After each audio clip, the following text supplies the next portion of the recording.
Welcome once again to CBC Radio. It's 2 minutes to the hour of 11, and I'm Emmanuel Tokoh with the technical assistance of Njang Solomon Kobo.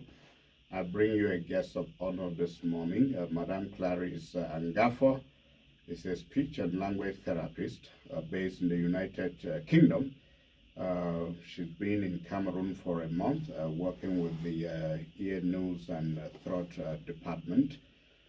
Back in the UK, she works with the National Health Services.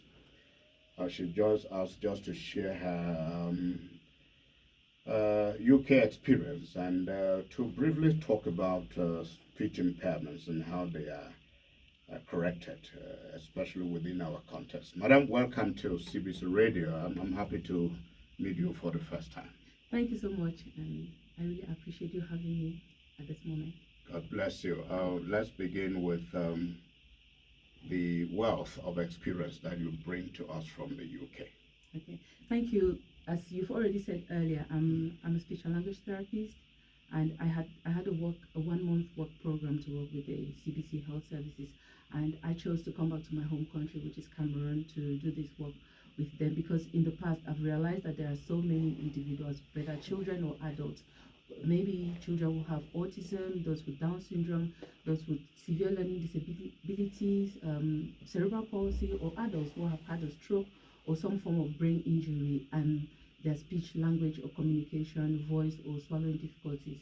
And they have all these problems which require the services of a speech and language therapist. So what does a speech and language therapist do? As a speech and language therapist, I will be able to identify an impairment or a disability in an individual based on the conditions that they present with. And then after this assessment, I can suggest maybe therapies or interventions or strategies to help to solve these issues. So basically, we support individuals with their speech, language, communication, voice, or swallowing difficulties. And I've realized that the role of a speech and language therapist is very crucial wherever we are, because if a person cannot verbalize, can they communicate? And sometimes we fail to realize all these things. And there are all these conditions that many children are having, many adults are having, and they go unsolved.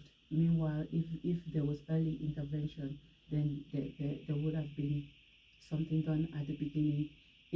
Individuals may not usually go back to how they used to be, but if there's an early intervention, there may be some improvement. Yes. Okay, good. Would you say you found this to be a serious concern in Cameroon within the context in which you worked?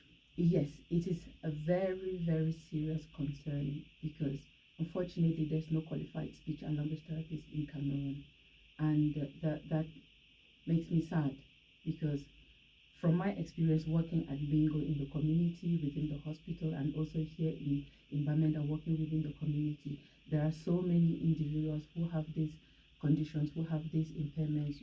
Meanwhile, if there was a speech and language therapist at the beginning, they may have helped in one way or the other. So I'm wondering if in the health services we have an occupational therapist, we have a physiotherapist, we have all the other therapists. So I'm asking, where is the speech and language therapist? Why do we minimize services? Does that not justify why I should be pleading that you stay back here and develop that service? Probably train as many speech and language therapists as possible, even if you must go back. I must go back. Why not stay a little longer and see if you can handle this before going? I must go back. That's a fact, but we will have to talk about that. One of my aims or one of my goals or future goals is to be an advocate about the role of a speech and language therapist, and also to be able to train individuals in these areas, because when you are working as a speech and language therapist with patients, you don't work as an individual, you don't work in isolation, so you work holistically, including the family and also other professionals. So this will have to be a teamwork to collaborate with other health professionals, and so that we should come together and develop this department in the health service. I don't know whether it's going to be at CBC Health Service, so wherever in Cameroon, but there's a crucial need for these services in Cameroon. Thank you very much. I wish we had more time to handle this, but little is much when God is in it. Absolutely. God bless you, and thank you once again for coming. Bless you too. Thank you. Take for the our greetings opportunity. back to the UK Thank you. and share them with whoever shows knowledge of us. Well, thank you. All right.